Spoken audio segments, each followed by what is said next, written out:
여러분들에게 하나님의 은혜가 함께 하실 줄로 믿습니다. 제가 이제 금요일 날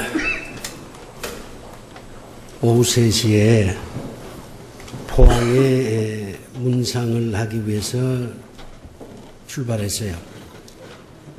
평소에 이제 포항은 한 4시간이면 갈 수 있습니다. 그런데 6시간 30분이나 걸리더라고요. 모든 고속도로가 막혔어요.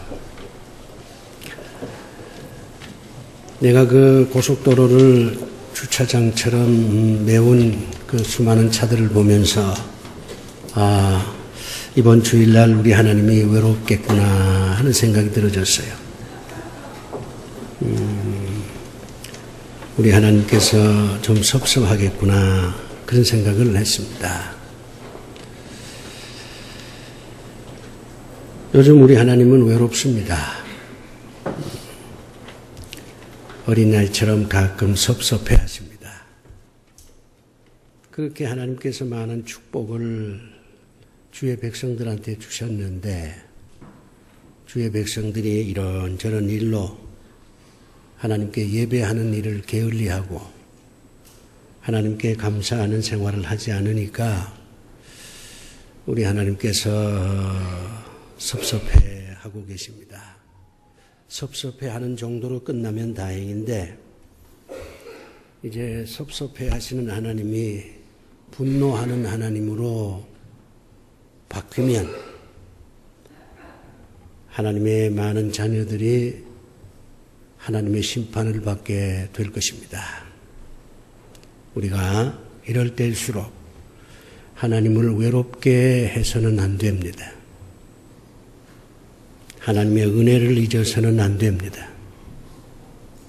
하나님을 진노하게 해서는 안 됩니다. 그것이 우리 시대의 최고의 지혜입니다. 어떤 분이 저한테 이런 질문을 해요.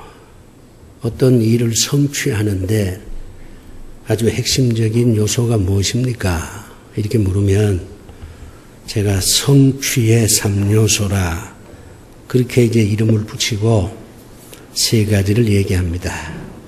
이것은 제가 책에서 터득한 것도 아니고 제가 무슨 경험으로 얻은 게 아니에요. 하나님의 말씀을 통해서 깨달은 겁니다. 성취의 3요소. 첫째는 인간이다. 하나님께서 이스라엘 백성들을 가나안 땅으로 인도를 하셨는데 제일 먼저 하나님이 하신 게 모세를 세우는 겁니다. 인간이 중요합니다. 인간이 없으면 아무것도 성취되지 않습니다. 두 번째는 돈입니다. 여러분 놀랍게도 하나님께서 이스라엘 백성들한테 출애굽할 때에 빈손으로 나오라고 말하지 않습니다. 빨리빨리 도망 나오라 그렇게 말하지 않아요. 이것저것 다 버리고 맨몸으로 나오라 그렇게 말하지 않습니다. 하나님께서 이스라엘 백성들한테 말합니다. 소도 양도 염소도 끌고 나오라. 너희 집에 있는 금, 은도 다 가지고 나오라. 심지어는 이런 얘기도 합니다. 주인한테 가서 내가 이제 집을 나갈 텐데 그동안 내가 당신을 위해서 수고한 대가를 나한테 달라. 그렇게 주장을 하라고 얘기합니다. 그래서 이스라엘 사람들이 빈손으로 나오질 않았어요. 그는 소도 양도 염소도 그리고 금도 은도 심지어 주인한테 가서 그동안 내가 받지 못한 월급도 다 달라. 그거 다 받아가지고 출애굽을 했습니다. 이게 뭘 의미하는 거예요? 성취를 하는데 뭔가 뜻을 이루는 데는 반드시 물질이 필요하다는 교훈입니다. 우리가 물질을 원하는 것은 잘 먹고 잘 살기 위하는 게 아닙니다. 어떤 보람 있는 꿈을 이루기 위해서 물질이 필요한 것이지, 배불리 먹기 위해서 물질이 필요한 게 아니에요. 그 다음에 세 번째입니다. 시간이 필요하다. 하루아침에 되는 게 없다. 하기야 여러분 다 잘 아는 대로 로마는 하루아침에 이루어지지 않았다. 그렇게 말하잖아요. 저들이 가나안 땅에 들어가는데 40년이라는 세월이 흘렀어요. 출애굽 사건을 보면 성취의 3요소는 인간, 물질, 시간. 하나님께서 그리 말씀을 합니다. 비슷한 얘기를 또 해보죠. 희망을 가진 사람의 특징이 무엇입니까? 이렇게 물으면 나는 세 가지를 얘기합니다. 이 셋 중에 하나도 없으면 나는 그 사람을 희망을 가진 사람이라고 말하지 않습니다. 본인이 아무리 희망을 얘기해도 난 속으로 넌 아니야. 그렇게 말합니다. 희망을 가진 사람의 특징이 세 가지가 있어요. 첫째는 구체적인 목표입니다. 막연한 목표는 희망하고 상관이 없어요. 잘 살아보겠다? 그건 희망이 아니에요. 그건 욕구야. 그건 본능이에요. 잘 살아보겠다는 걸 희망으로 말하지 마세요. 오히려 더 구체적으로 얘기해야 됩니다. 내가 돈을 좀 벌어서 가난한 사람도 좀 도와주고 이 돈을 벌어서 뭘 어떻게 좀 해보겠다. 그러면 내 인생이 의미가 있지 않겠냐? 난 그리 생각한다. 이렇게 말하는 게 목표예요. 구체적 목표. 두 번째는 뜨거운 열정입니다. 희망을 가진 사람은 열정적이에요. 매사에 의욕적으로 일을 합니다. 희망을 가진 사람은 불평하거나 남을 비판하는데 시간을 쏟지 않습니다. 뜨거운 가슴을 가지고 매사에 의욕적으로 덤벼듭니다. 난 못한다. 이건 희망을 가진 사람의 특징이 아니에요. 저는 능력이 없지만 그러나 이게 하나님의 뜻에 합당하고 또 나라와 무슨 민족, 무슨 내가 다니는 회사, 내 가정을 위해서 유익이 되는 거라면 내가 좀 부족하지만 해보겠습니다. 이게 희망을 가진 사람의 특징이에요. 세 번째가 행동입니다. 행동하지 않는 사람은 희망하고는 거리가 먼 사람이에요. 행동하지 않는 사람은 그 사람은 말만 앞세운 사람입니다. 러시아의 문어 뚜르게네프의 말대로 한다면 그런 사람은 잉여인간이에요. 행동이 필요합니다. 말이 필요한 게 아니에요. 이게 희망을 가진 사람의 특징입니다. 그런데 여기다가 저는 하나를 더 보태고 싶어요. 이게 오늘 설교의 주제입니다. 희망을 가진 사람의 또 하나의 특징이 있습니다. 그것은 고통입니다. 고통. 희망 고통이라고 하는 제목을 제가 정했습니다마는 이 말 뜻은 희망을 가진 사람이 겪어야 할 고통이 있다 그런 뜻입니다. 그러므로 고통을 외면하거나 고통의 가치를 부정하는 사람은 희망을 가진 사람이라고 말할 수가 없어요. 이스라엘 백성들이 천신만고 끝에 광야 40년 생활을 정리하고 요단강을 건넜습니다. 요단강을 건널 때 그들은 손뼉을 쳤어요. 얼싸안고 감격의 눈물을 흘리기도 했습니다. 야, 드디어 우리가 가나안 땅에 들어왔구나. 이제부터 우리가 잘 먹고 잘 살겠구나. 그동안 40년 동안 고생했던 거 이제 다 잊어버리고 기분 좋게 살 수 있겠구나. 저들이 그렇게 생각을 했어요. 강을 건널 때 그들은 그렇게 벅찼어요. 그런데 일단 강을 딱 건너고 육지에 도착을 하니까 앞으로 나아갈 수가 없어요. 왜냐하면 여리고성이라고 하는 거대한 성이 저들의 행진을 가로막은 겁니다. 희망은 곧 절망이 됐어요. 요단강을 건너기만 하면 모든 게 다 해결될 거라고 생각을 하고 저들은 희망의 노래를 부르면서 강을 건넜는데 여리고라고 하는 거대한 성이 앞에 딱 가로 막았기 때문에 그야말로 저들은 앞으로 더 나갈 수가 없어요. 여리고성을 점령을 해야 앞으로 나갈 수가 있는데 여리고성을 점령할 방법이 없어요. 이제 저들은 절망할 수밖에 없었어요. 이게 인생이에요, 여러분.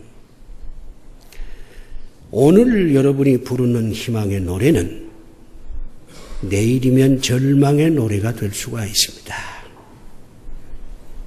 그래서 인생이라고 하는 건 어려운 거예요.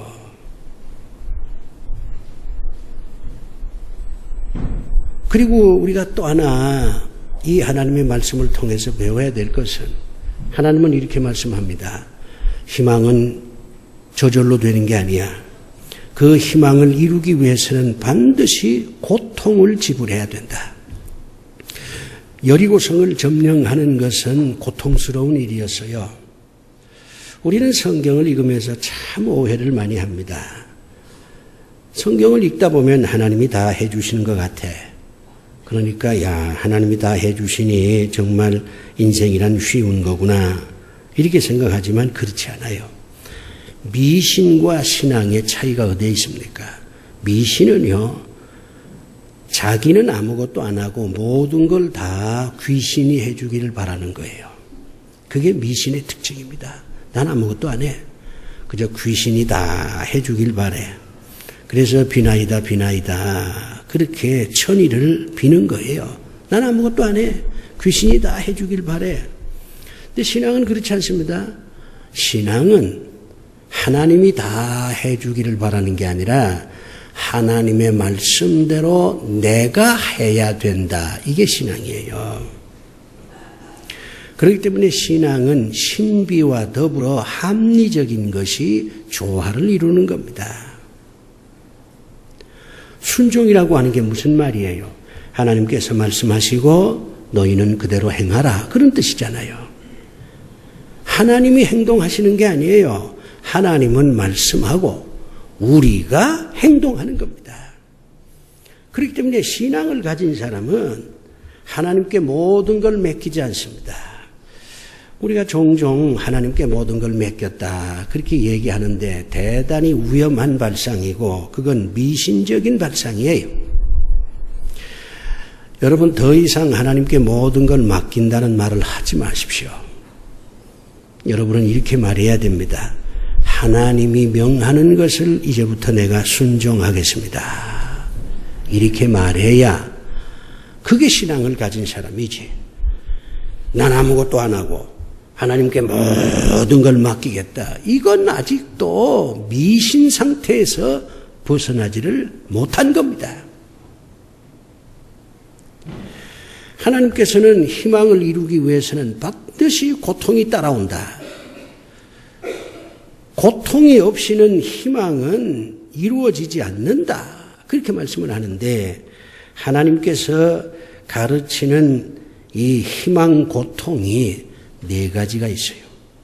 저는 오늘 이 말씀을 여러분에게 전하려고 합니다. 이 고통을 여러분이 당하세요. 그러면 여러분의 희망은 이루어집니다. 그런데 이 고통을 여러분이 외면하면 분명히 말하지만 여러분의 희망은 이루어지지 않습니다.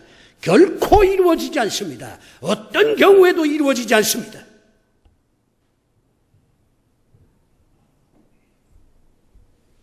희망 고통의 첫 번째가 뭔지 알아요? 반복의 고통입니다. 오늘 읽은 성경 말씀 보면 여리고성을 계속해서 돌라 그러잖아요. 계속해서. 반복이에요. 반복은 권태입니다. 사람은 반복하는 걸 싫어해요. 똑같은 걸 들으면 권태를 느낍니다. 그런데 희망을 이루려면 반복의 고통을 겪어야 돼요. 같은 것을 권태롭지만 계속 반복을 해야 그 희망이 이루어집니다. 여러분 병원에 가보시면 알 수 있어요. 병원에 한 번 가서 뭐 병이 다 낫습니까? 어림없는 소리죠. 병원에 다니는 그 행동을 수십 번 반복을 해야 돼요. 그래야 여러분 병이 고쳐지는 거예요. 은행에 반복적으로 다니는 사람이 나중에 부자가 될 수 있어요. 1년에 뭐 은행 한 번만 다녀가지고서야 부자 되기 쉽지 않습니다. 공부도 계속 반복하는 겁니다. 설교도 여러분이 계속 반복해서 듣는 거예요. 예배를 한 번만 드리면 여러분이 복을 받는다 천만에요. 예배도 반복입니다. 기도도 반복이에요. 베드로나 요한은 하루에 3번씩 기도를 반복했습니다. 반복 없이 희망이 이루어진다? 아니에요. 그렇기 때문에 똑같은 것을 반복한다는 게 고통이란 말이에요. 그래서 그걸 고통이라고 말하지 않고 어떤 사람은 권태라고 말하는 겁니다. 알비르 까뮤가 그런 말 하잖아요. 그게 권태라고. 똑같이 일어나서 밥 먹고 출근하고 뭐 제 시간이 되면 퇴근하고 이 지겨운 인생. 그런데 그걸 빼고 뭘 성취할 수가 있어요? 아침에 일어나서 전철을 타고 제 시간에 출근하고 제 시간에 퇴근하고 그것이 1년 365일 반복하면서 가정은 지켜지는 거 아니에요? 그런 반복을 통해서 여러분이 성장하는 거 아닙니까? 오늘 현대인들이 희망을 이루지 못하는 것은 반복의 고통을 외면하고 있기 때문입니다.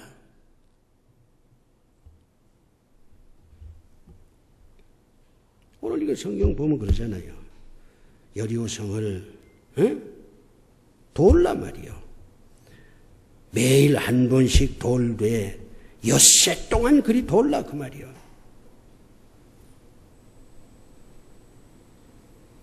두 번째 고통은 일치의 고통입니다. 이 희망은 나 혼자 힘으로 되질 않습니다. 누군가 나를 도와주는 사람이 있어야 돼요.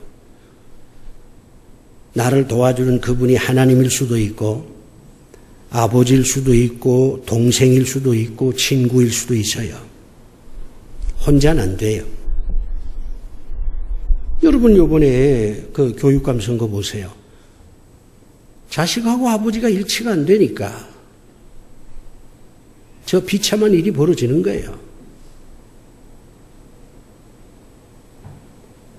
여당과 야당이 일치가 안 되니까 나라가 이 꼴이 되는 거예요. 교인들이 일치가 안 되니까 교회는 싸움하는 장소로 전락하고 만 겁니다. 일치의 고통이 필요해요. 하나님께서 나팔을 부는데 똑같이 불라 그랬어요. 먼저 불고 나중 불고 그거 아니야. 똑같이. 그리고 함성을 지를 때도 한 목소리로 함성을 지르라. 그렇게 나와 있습니다. 이게 일치의 힘을 우리에게 하나님께서 말씀해 주는 겁니다. 근데 이게 어려워요. 일치? 이거 정말 어렵습니다. 사람들이 다 똑똑하잖아요.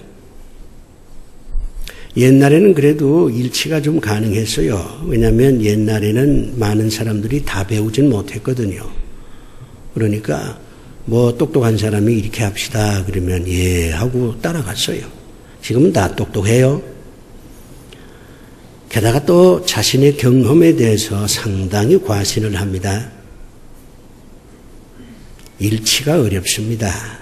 부부 사이도 일치가 어렵고 무슨 스승과 제자는 더 말할 거 없고요. 사장하고 노동자 안 돼요. 의사와 환자도 일치가 안 돼요. 일치가 깨어진 불행한 시대입니다. 다 똑똑하니까, 다 할 말 하니까, 다 그저 자기 나름대로 일가견이 있으니까 이게 일치가 안 되는 거예요. 제가 이번 신문 보니까 세종시에서 새누리당이 졌다 그래요. 근데 세종시는 공무원들이 많이 있잖아요. 약 13만 명인데 공무원들이 한 3만 명, 그리고 이제 주변에 있는 분들이 한 10만 명. 그런데 거기는 일반적으로 공무원 하면은 그래도 여당 쪽이거든요. 옛날엔 그랬어요. 그런데 세종시에서 여당이 졌어요. 해석을 여러 가지로 할 수 있는데 대통령이 관피아를 척결해야 되겠다.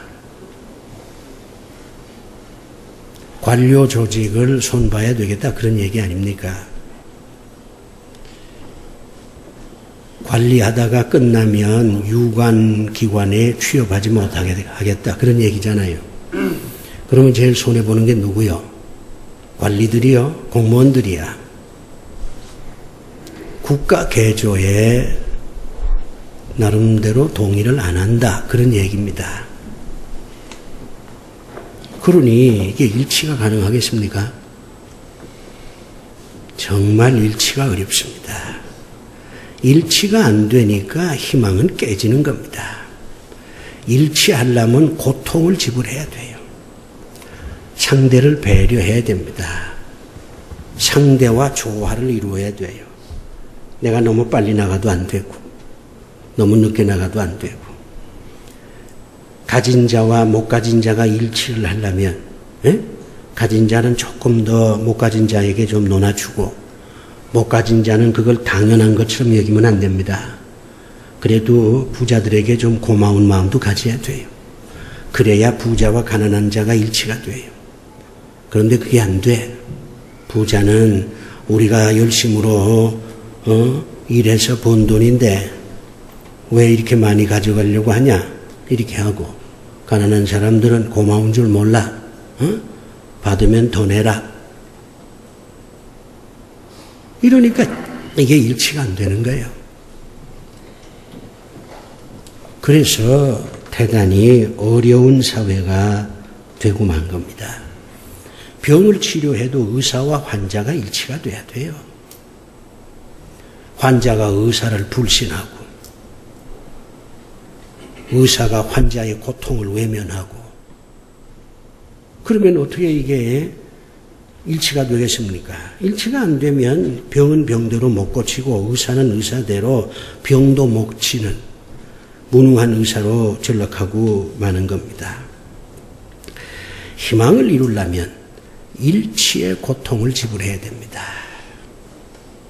가정이 평안하고 가정의 꿈을 이루려면 부부가 일치가 돼야 돼요. 서로 좀 양보해야 돼. 좀 배려해야 돼. 자기 주장만 해서는 안 돼. 우리 사회의 큰 문제가 일치가 안 되는 거예요. 세 번째 고통은 전진의 고통입니다. 하나님께서 여호수아 보고 이렇게 말합니다. 자, 여리고성 때문에 너희들이 지금 절망적인 상황에 놓여 있는데 내가 방법을 가르쳐 주마. 큰 소리로 백성들이 소리를 지르면 여리고성이 무너질 것이다. 여리고성이 무너진다. 얼마나 그게 위험천만한 일입니까? 성이 지금 와르르 무너지는 거예요. 그런 상황에서 누가 앞으로 가려고 그럽니까? 성이 다 무너지고 난 다음에 앞으로 나가는 건 쉬워요. 근데 오늘 본문 보니까 현재 진행형입니다. 여리고성이 무너질 때에 앞으로 나아가라 그 말이요. 계속 지금 성이 무너지는 겁니다. 담들이 지금 다 여기저기서 흘러내려서 말이요. 뭐 뒹굴고 있는 거예요. 그런 상황에서 앞으로 나아가라 그 말이에요. 이게 전진의 고통이에요.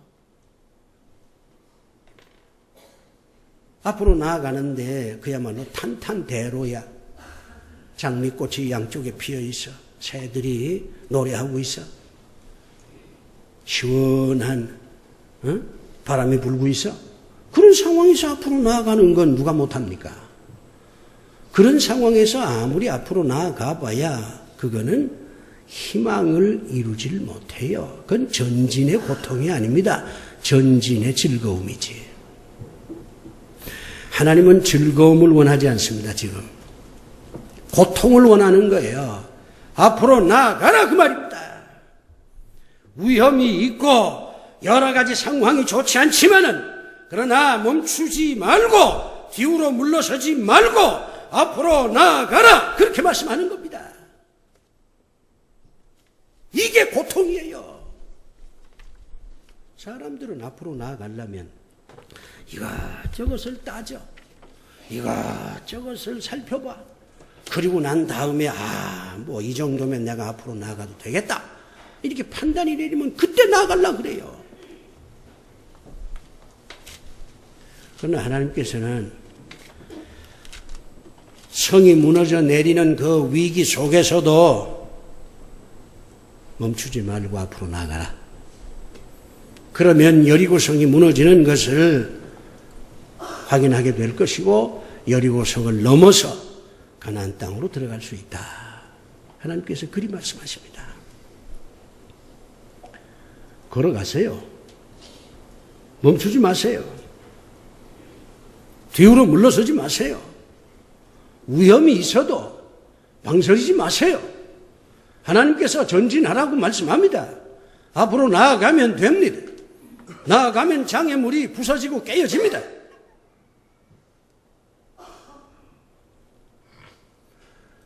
이것저것 계산해서 머뭇머뭇거리는 거, 그건 신앙이 아니에요.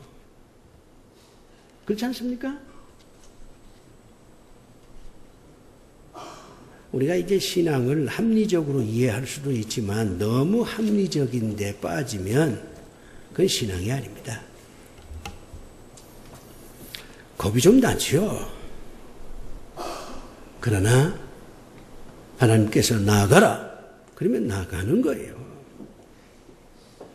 저도 지금 그런 위기에 처해 있습니다. 지금 신설동에 건물 하나를 헐어서 한 3,000평짜리 빌딩을 지으려고 합니다. 그걸 지어야 학교가 재정적으로 충분한 뒷받침을 얻어서 좋은 학교가 될 수 있고 좋은 목사들을 만들어낼 수가 있습니다. 저는 꿈이요. 모든 신학생들 전액 장학금으로 교육하는 겁니다.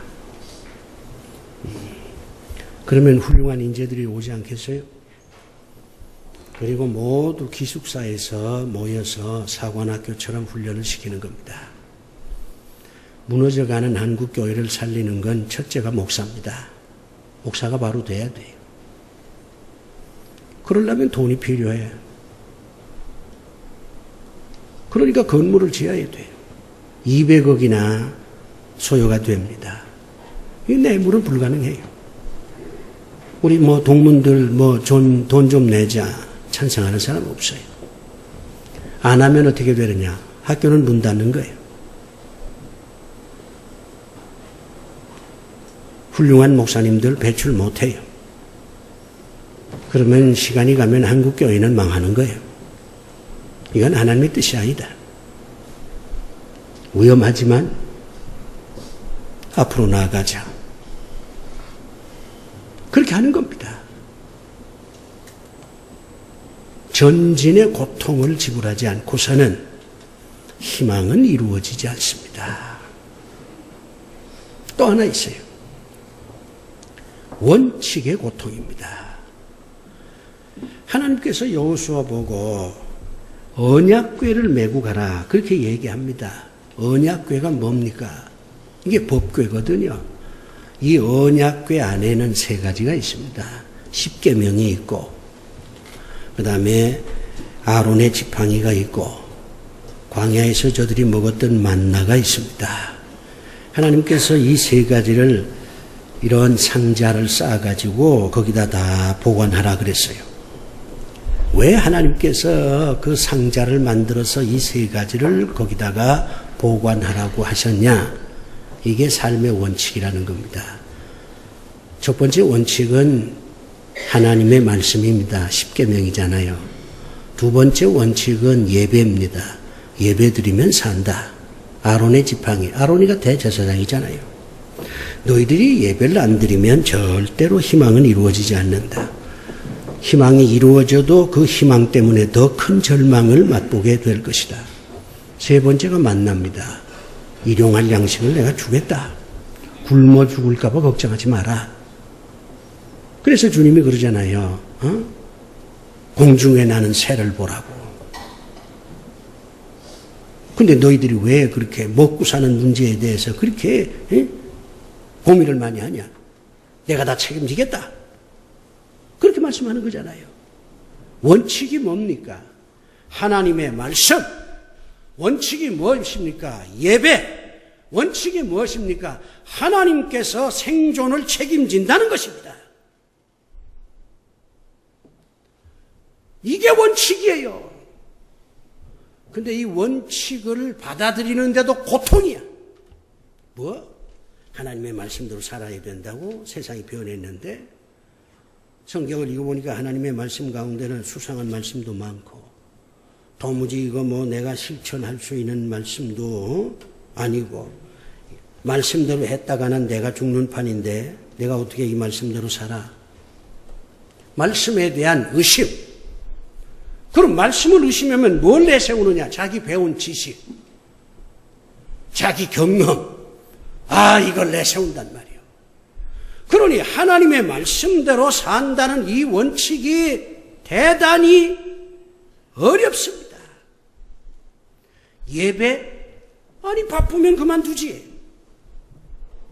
한 번 드리면 됐잖아. 뭐 두 번, 세 번 예배를 드리면 그거 뭐 무슨 소용이 있냐. 사람들이 예배를 두 번, 세 번 드리려고 안 해요. 예를 들면 내가 가만히 보면요. 우리가 이제 오후 3시에 예배를 드리잖아요. 원래는 7시 반에 예배를 드렸는데 왜 오후 3시로 예배를 드리느냐 하면 점심 먹고 성경 공부 좀 하고 또 성가 연습하고 또 성도의 교제를 하고 난 다음에 금방 3시가 됩니다. 3시까지 예배 드리고 집으로 돌아가시오. 그래서 3시 예배를 드리는 거예요.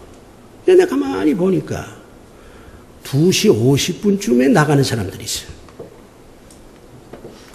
한참 교회에서 점심 먹고 놀다가 예배 드리는 10분 전에 나간단 말이에요.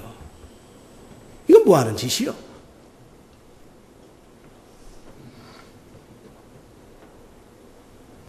근데 그런 사람들 머릿속에는 주일 예배 한 번 드리면 된다는 거야.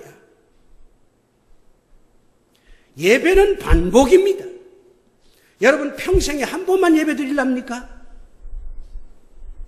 장례식 예배 때? 죽고 나니까 뭐 예배 드리는지 안 드리는지도 모르지. 이거 힘들어요. 원칙을 지킨다는 게 힘들어요. 하나님께서 생존은 내가 책임지마. 무엇을 먹을까 마실까 염려하지 마라. 이렇게 하나님께서 말씀을 하시는데도 불구하고 야, 내가 이거 돈을 벌어야 되는데 주일날도 예배 안 드리고 무슨 아르바이트 가고 이거 다 먹고 살려고 하는 거 아니에요? 하나님께서 생존을 책임지겠다고 하는데 겁이 나는 거야. 그러니 한 푼이라도 더 저축을 해야 되겠다. 사람이 쓸 땐 써야지. 근데 왜 그런 생각을 하냐면 야, 이거 내가 노후에는 이거 내가 큰일 나지 않나? 노후 준비를 하려니까 저축을 더 많이 해야 되겠다. 이렇게 생각하는 거 아니에요. 이해가 됩니다. 그러나 이해되는 거하고 옳은 거하고는 별개입니다. 이해가 되지만 잘못되는 게 얼마든지 있어요. 하나님께서 말씀하십니다. 생존은 내가 책임지마. 무엇을 먹을까 마실까 염려하지 마라. 그렇게 말씀해요. 이게 원칙입니다. 근데 이 원칙을 지키려면 고통스러운 거예요. 그래서 원칙을 못 지키는 겁니다. 그래서 무너지는 거예요. 그래서 희망을 이루지를 못하는 것입니다. 사랑하는 교우 여러분, 저는 내년이면 은퇴합니다. 내가 은퇴를 앞두고 하나님 앞에 깊이 기도합니다. 무엇을 해야 합니까? 하나님께서 하시는 말씀은 간단해요. 바로 가르치라. 바로 가르치라. 그래야 나중에 후회가 없다. 그래야 내가 너한테 복을 줄 것이다. 희망은 고통을 통해서 성장하고 열매를 맺습니다. 오늘 우리 시대의 가장 큰 문제는 편하게만 살려고 하지, 창조적이고 아름답고 거룩한 고통을 외면하고 있다는 것이 오늘 우리 시대의 비참함입니다.